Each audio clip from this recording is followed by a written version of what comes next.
Awesome. Hey, hey, welcome to Convos for A Bubbly Life. I'm your host, Tiara, aka T, and I love to live a life that is bubbly. We are exploring the journey of creating your version of a bubbly life, an extraordinary life designed by you. So let's get to it. Today, I'm super excited because we have Natasha Riley here with us, and we're going to talk about how she's living a bubbly life and how she helps other people tap into their versions of a bubbly life through her business. So with that, Natasha, I want you to take it away. Tell us who you are and what you do.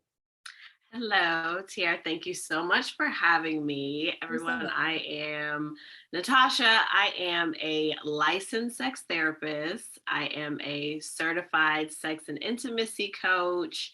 I am a certified sex doula, and I am working to get my sensual movement certification. So, love ourselves through sexy, slow, sultry dance.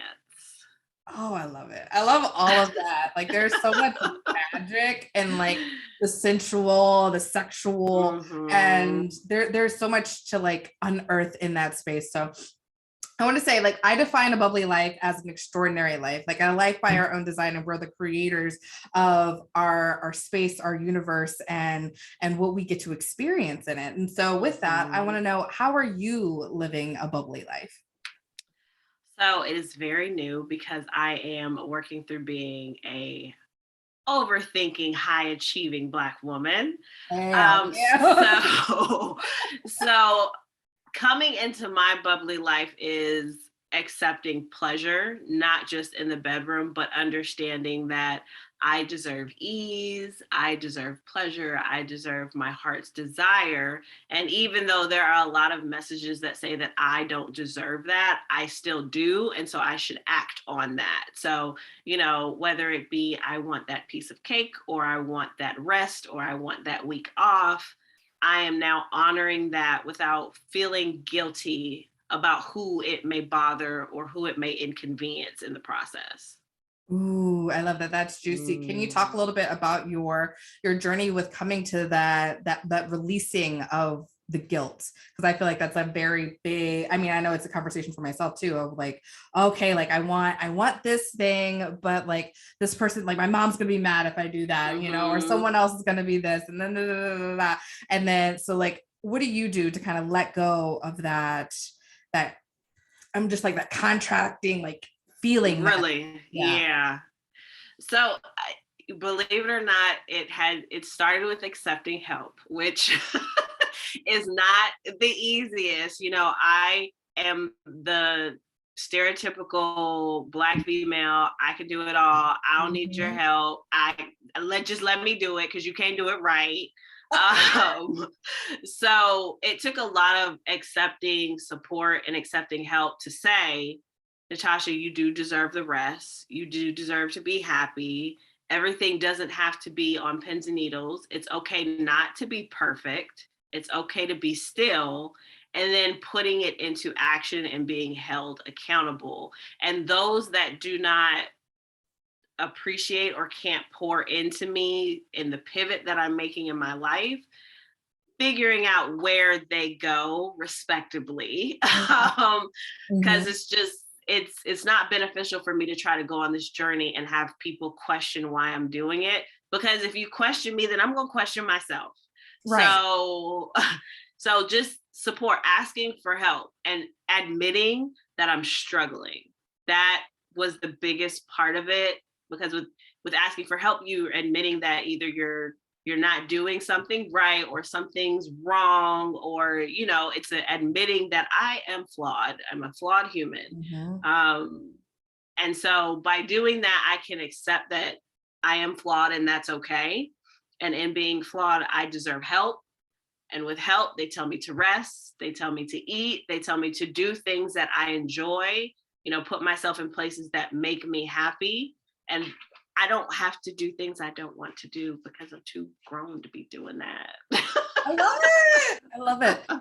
I'm hearing like the word vulnerable is what comes up, right? Oh, God, yes. It is like, so it can be so hard to kind of let go It and give yourself over and like really like tap into your true desires and being able to communicate with them. I like that you said something about like the don't question me because it makes me question myself. Oh gosh, yes. Speaking to my heart when I think about a lot of different things when I try to express, oh, I want to do this, and then someone, why would you want to do that? Like, right. I'm like, I don't know, can my happiness and like my just like my innate desire be enough? And allowing ourselves to really allow that to just that pleasure to be enough. Right. But we're not taught that. We're not taught, especially, you know, as Black women, we are at the bottom of the totem pole. You don't deserve anything. Like, you deserve to do for everyone else.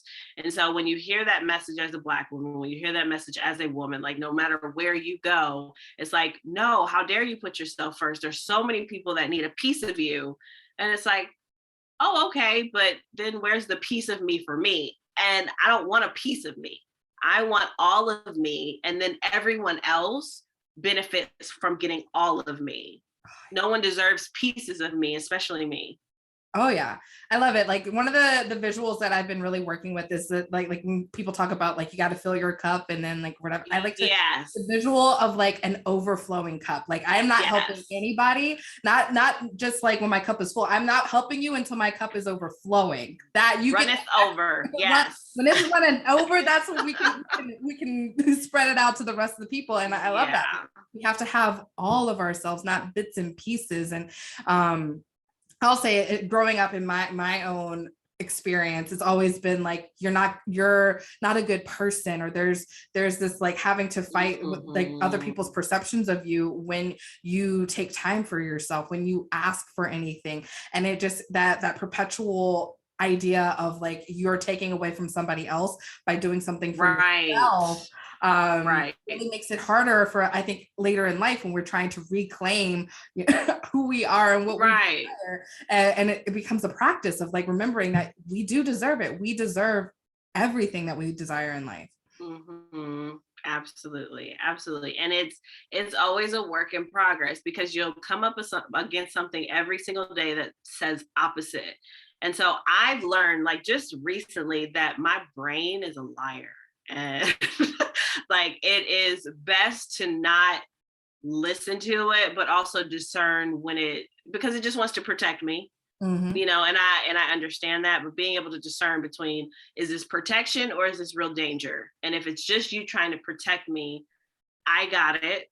Like, let me feel my way through this, which is something I've always struggled with. You know how people are like, just feel into it, just manifest the feeling. And my overthinking stuff is like, what the heck does that mean? Like, what? But now, like, I'm understanding when I make decisions, it's based off of what my body feels. Like, is this exciting?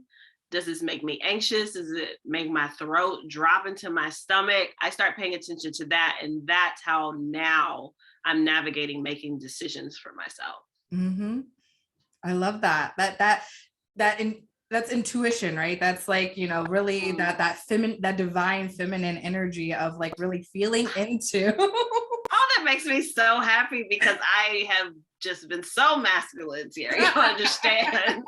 It's that like we're taught to do, grind, struggle, and maybe you'll get what you want on the other side, rather than just like finding the flow, finding the ease, you know, enjoying the journey along the way, and picking up bits and pieces to create what it is that we desire as we go through life. Right. That part, the enjoying the process. I've always struggled with enjoying the process, with, you know, being controlling. It's like, well, I want to know what's on the end of the process. And is it something that I want? Because if not, I don't want to waste my time with the process. Right.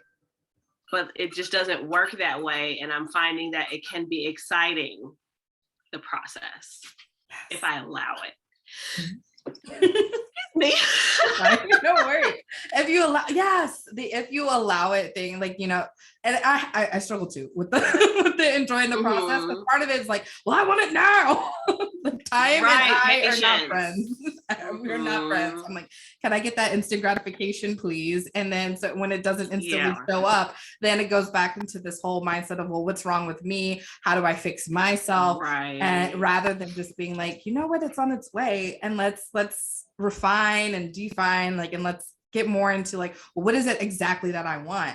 What is it that where do I want to go? And like allowing time, the space in between the deciding that this is what I want and it coming to fruition, to like just calibrate towards it. Right. And so many of my clients, it's like, well, what do you want?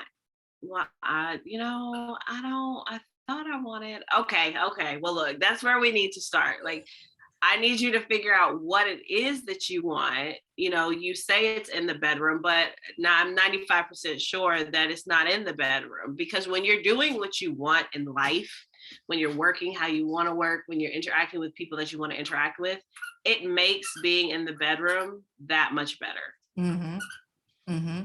It's like, I think it's like a small portion, right? Like when we are able to be, again, vulnerable at, like, if we can't even ask for what we want, like for dinner, how can we ask for what we want in the bedroom, which to me feels a lot more of a vulnerable space. Not only like, you know, in dinner, I'm typically clothed. Like, there normally. You know, I'm going out to dinner. Like, there are these things, right? But like the bedroom is, we've stripped down so much more in that space, so it can make it even harder to get even more vulnerable. So I love that you said, like, we got to sometimes bring it outside of the bedroom to like really define other desires, because we can't have like an even deeper conversation if we can't, like, you know, get the surface level stuff. Absolutely. So it's just about, and then like the conversation, like you said, having conversations. A lot of times we can have exactly what we want if we just speak up for ourselves and not worry about what happens when we speak up for ourselves. Because like, we teach people how to treat us, we teach people how to interact with us. So if you're timid and meek, people are going to see that, you know. And if you can't even ask yourself, hey, would I like tea today or would I like coffee? And get into distress from that, people take that and they run with it. Run with it. So true. I think it's really interesting, the conversation of like being able to just figure out what you want. Like, what do you want?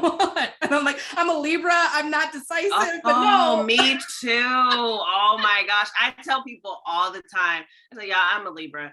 Do you know how long it takes me to choose detergent when I go into the store? I get so overwhelmed. I'm like, I could have the Hawaiian Breeze, or I could have the Mountain Fresh, or I could have the original. I don't know. I don't know. And I think well, part of it for me is like what I'm claiming is just like, it's not so much that it's hard for me to make a decision. I'm trying to make a decision that's like gonna like encompass the best of everything. Like, I want everyone to be happy. Like, this person's not gonna go into detergent. Like, this person's not gonna like that smell. This person's allergic to that. This person. Yeah, absolutely. Is that going to attract bugs? I don't know. I usually go with lavender because it's supposed to be detracting for mosquitoes, in case you were wondering. Hallelujah. Yeah, so that it's just but if you think about how we grow up, decisions are always made for us, and it's based off of what those people, like our families, what they believe is right and what they believe is wrong. So, I mean, if that's all we have to go off of, we just assume that that's what we believe too. So we make decisions based off of what we've learned, but we don't take the time to unlearn or sit as an adult and say, well, do I really believe that? So like, true. do I really believe? And because I'm in the field of sex, a lot of it has to do with sex stories. Like, do I believe that sex is dirty? Do I believe that I should only be having sex in marriage? Like, no one wants to question it, because when you start questioning those things, it's almost like you're being disrespectful to those that raised you. But at some point you have to decide, this is my life. And as much as I love you, I have different experiences. So it's okay for me to branch off and do what I want and believe what I want to believe. Oh, I love that. I love that. So can you talk a little bit about how you got into your profession, and like, was there any sort of, especially with like family and like resistance of being able to say like, this is what I do, this is what I want to do with my life? Oh, well, I got into the sex thing because I was that kid up late at night watching Taxi Cab Confessions and Real Hey. Sex and Dr. Ruth. I didn't know, and I always say I didn't know what it was. I just knew I wasn't supposed to be watching it because I always had that back channel. So if someone came through, it went back to like speaking my language, because I grew up with Skinamax and no parental advice like thing on my TV. So. Right. So I knew this is not something I'm supposed to be watching. But I always was like, I could do that. Like I could have those conversations. And so when I made the trajectory to move into working with, in sex therapy and being a sex coach, my family is very, very supportive. Like my mom is my number one cheerleader. And I think she also gets a lot out of this because there are some things that she just didn't know or she wasn't taught. My mom was I do for my kids, like I live for my kids. And so I watched her send us off and we grow up and she's like, okay, well now I'm trying to figure out who I am and what I do. And I knew that I didn't want to do that because I see her struggling through that. Right. And I think through my work, it has helped support her in honoring her yes, in honoring what it is that she wants. So I have had no pushback. Like she loves bragging to people. Yeah, she talks about sex and she does this. But I mean, people, they're drawn to it. They're either asking me, so do you have sex with your clients? Which is like, no, that's a thing. I'm not a surrogate, but it's a thing. Or, what do you do? How do you help people? And so I love that she dotes on me so much. I love it. I love it. I love it. So can you talk a little bit about like the programs and how people work with you and like, what does that look like? So I have a private practice. I live in Georgia. So I have a private practice where I see therapy clients virtually. And that is a lot of unpacking. So it's unpacking sex narratives, it's unpacking trauma, and trying to figure out how to navigate that in the here and now and what they want life to look like moving forward. Working with couples that may have libido discrepancies or, communication is always a big thing. They just don't communicate what they need. And then on the coaching end, it's more so, okay, what's the issue?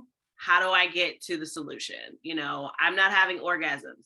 How do I start getting orgasms? So it's not a lot of unpacking. It's more so problem solving. So right now I have a membership. So it's a container. It's the Virtual Vixen Suite.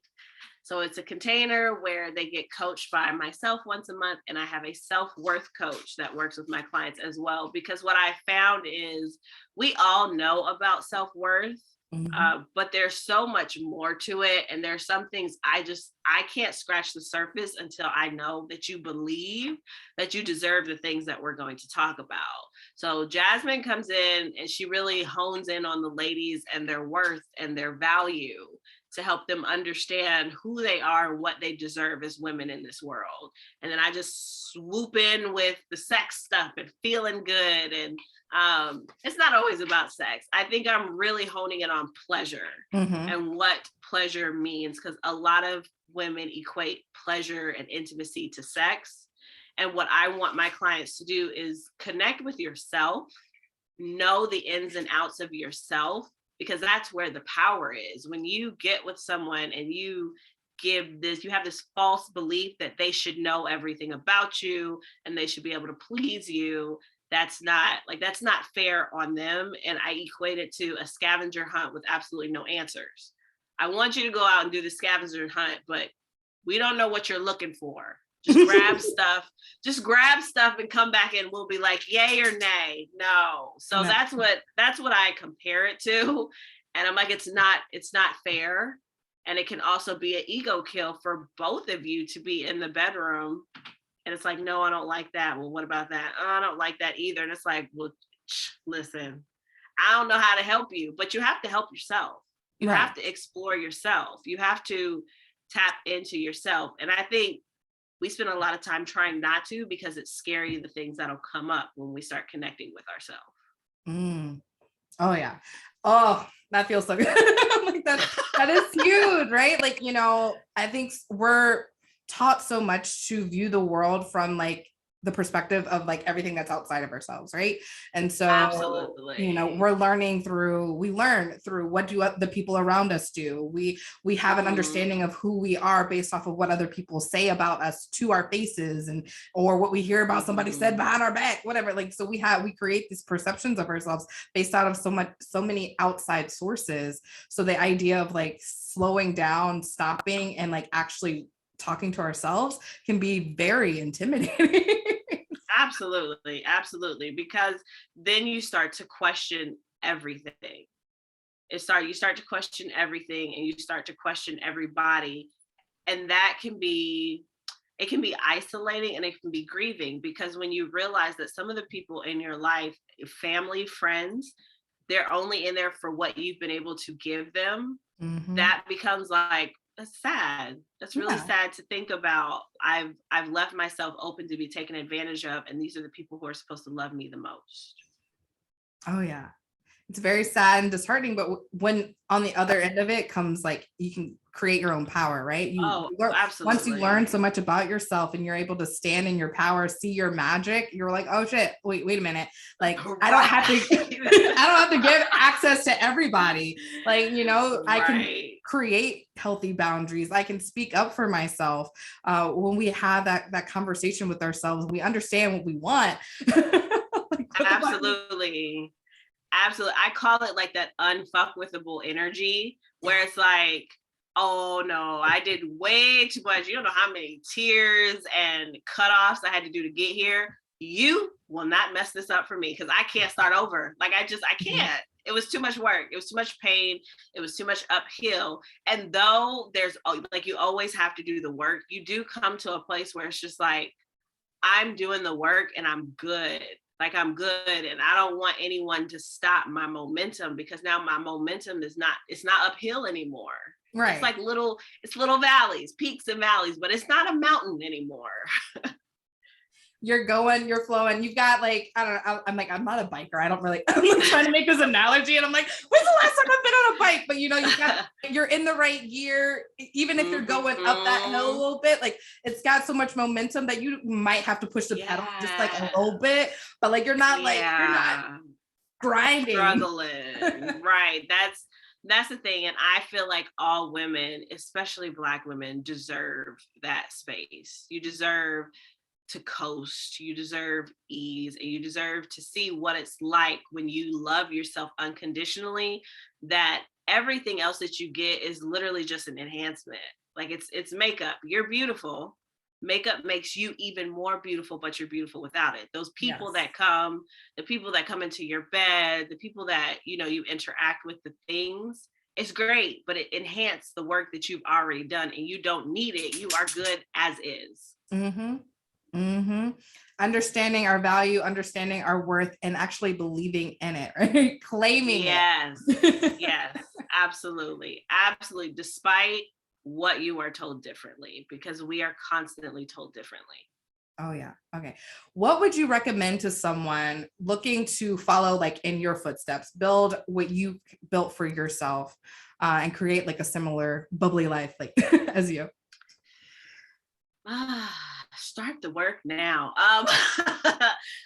It's a lot of, like I said before, it's a lot of feeling. Like it's a lot of feeling and not thinking. Sometimes you just have to do it and decide if it works, not sit and think about if it's going to work. Like thinking about, okay, but if I go to this concert, then I'm not going to be available for this, but I really want to go, but then they need me over here. I got to take her to the doctor. Just do what you feel is right for you, and then let the chips fall where they may. And then the next time you can make a different decision. Like everything is one decision. It's just one decision, one foot in front of the other. Your one decision is not going to destroy mankind. Oh yeah. Just backing yourself up like 100% all day, every day. Right. Yes, please choose you. Choose you. At the end of the day, choose you, because people are going to hurt you. You can't do anything about that. It's not any malicious intent, but people are going to hurt you. So choose you at the end of the day, because they're going to choose them. Oh yeah, that's like a part of one of my like morning mantras. I'm like, I love me, I see me, yes. I hear me, I trust me, and I choose me. And it's really saying these things to myself, it really puts it into a habit, and it brings to the forefront. When I like make these affirmations, when I like say these things, I realize that it brings awareness to the moments where I am breaking the promise that I like literally just made, right? And so it's nothing wrong with breaking the promise. It's just that, oh, okay, maybe I don't do that. Maybe if this didn't feel good, then I don't need to do it. And how can we make a change so I can continue to choose myself more and more every single day? I love that. I love those mantras. Oh my gosh. Yes. Thank you. Is there anything else that you want our audience to know, tap into, or know about you? What do I just want all of the overthinking, overachieving, constantly like just in your head, go a little lower and go in your body. Like just go in your body. There's so many answers there. It's crazy. I'm constantly overwhelmed by the questions that get answered just by me choosing not to think about it and feel about it. So just go in your body, move your body, get all that stiffness out, get up and move. Let that be your form of meditation. I was told by one of my mentors, we don't all meditate the same. Movement is meditation. So maybe sitting and trying to figure it out is not enough. Maybe you need to move. Maybe you need to skate. Maybe you need to get on a pole. That's my thing. Like just move, get back into your body. I love that. Dance is like totally my jam. I notice I dance all the time. Like even in my, like I'm sitting in my chair rocking back. Yeah, you can't help it. Like I'm an avid dancer. When I get some good food, oh my gosh, I start just humming and I don't even notice I'm doing it. I have a bowl in my hand, like then I'm just like shaking it, like I'm eating. Yeah. That's when you're doing that, you're going in the right direction. Oh yeah. It's just pure joy. You're not even thinking about it. And I was thinking, it's super funny because I just started this manifesting course. And, I'm looking at like the difference between the things that I've manifested and when I really, really like, I really want something. Right. And it's super funny because there are some things that I feel like come instantaneously. Like I barely had the thought and shit shows up. And then there's like this other thing that I'm like, all right, well, how do I apply that same energy to this thing that I really want? And the thing that I really want, I know I'm overthinking it. I'm like over here, just like I'm putting in so much work and energy because I really want the thing. This other thing, I'm just like, oh, it would be nice if I don't talk to my boss today or some shit like that. And then I like, I move on with my like life. And then like at the end of the day, I was like, oh shit, I didn't talk to my boss today. It was a thought. I didn't really put any energy into it. It just happened. And like, that's a manifestation. There you go. That's how I got what I wanted. I don't know what I did. And it's like, I did nothing. I didn't overthink it. Being in your head instead of your body, instead of saying, I just want this thing, and then going on about your life, and without realizing it, you're taking those baby steps to it. Yeah. It just happens. It just happens. Friggin' magic. Natasha, it's been so great. Thank you so much for being here. If people want to connect with you, where's the best place for them to, join your group and get in connection with you? Yeah, so I always forget to tell people about my website. So you can come to my website. It's www.closetfreechronicles.com. Yes. Absolutely love my website. And yes, you can come over to my group, the Be Sensually Free and Sexually Confident Tribe. It's amazing over there. I love it. Is there anything else before we pop off that you want to share? Any final words? Go have sex with yourself. Yes. Do it. That's your homework tonight. Whenever you're listening to this, that is your homework. Do it. Absolutely. So good. Thank you so much. Thank you for those who are listening. Thank you for those who are watching. Remember, you can always go to www.abubbly.life and check out all the different things that I've got going on, from different products that we're offering to different y'all secrets coming out, retreats coming up, all sorts of fun things in the works. So make sure that you're staying up and, of course, following on TikTok. That's probably where I drop everything the quickest. All right, friends. Thank you so much. Have a great one.